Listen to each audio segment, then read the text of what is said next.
അതിതീവ്ര മഴ മുന്നറിയിപ്പ് നിലനിൽക്കുന്ന ഇടുക്കി ജില്ലയിലെ ഹൈറേഞ്ച് മേഖലയിൽ ശക്തമായ മഴ. റെഡ് അലർട്ട് നിലനിൽക്കുന്നതിനാൽ പൊതുജനങ്ങൾ നിയന്ത്രണങ്ങൾ കർശനമായി പാലിക്കണമെന്നും നദീതീരങ്ങളിൽ താമസിക്കുന്നവർ അതീവ ജാഗ്രത പുലർത്തണമെന്നും ജില്ലാ ഭരണകൂടം മുന്നറിയിപ്പ് നൽകി. ഇടുക്കി ജില്ലയിൽ ഹൈറേഞ്ച് മേഖല കേന്ദ്രീകരിച്ച് രാവിലെ മുതൽ തന്നെ ശക്തമായ മഴയാണ് പെയ്യുന്നത്. ഈ പശ്ചാത്തലത്തിൽ നിയന്ത്രണങ്ങൾ കടുപ്പിക്കുകയാണ് ജില്ലാ ഭരണകൂടം. റെഡ് അലർട്ട് പ്രഖ്യാപിച്ചതിന് പിന്നാലെ ജില്ലയിൽ ഏർപ്പെടുത്തിയ നിയന്ത്രണങ്ങൾ കർശനമായി പാലിക്കണമെന്ന് ജില്ലാ ഭരണകൂടം ആവശ്യപ്പെട്ടു.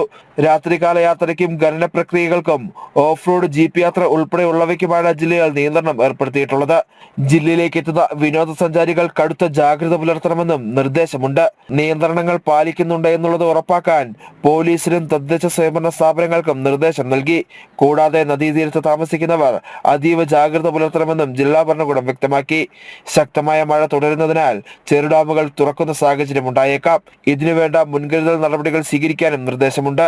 ഉരുൾപൊട്ടൽ, മണ്ണിടിച്ചിൽ സാധ്യതയുള്ള പ്രദേശങ്ങളിലെ ജനങ്ങളെ മാറ്റിപ്പാർപ്പിക്കാനും ക്യാമ്പുകൾ ആരംഭിക്കാനുള്ള സജ്ജീകരണങ്ങളും ഒരുക്കിയതായി ജില്ലാ ഭരണകൂടം വ്യക്തമാക്കി.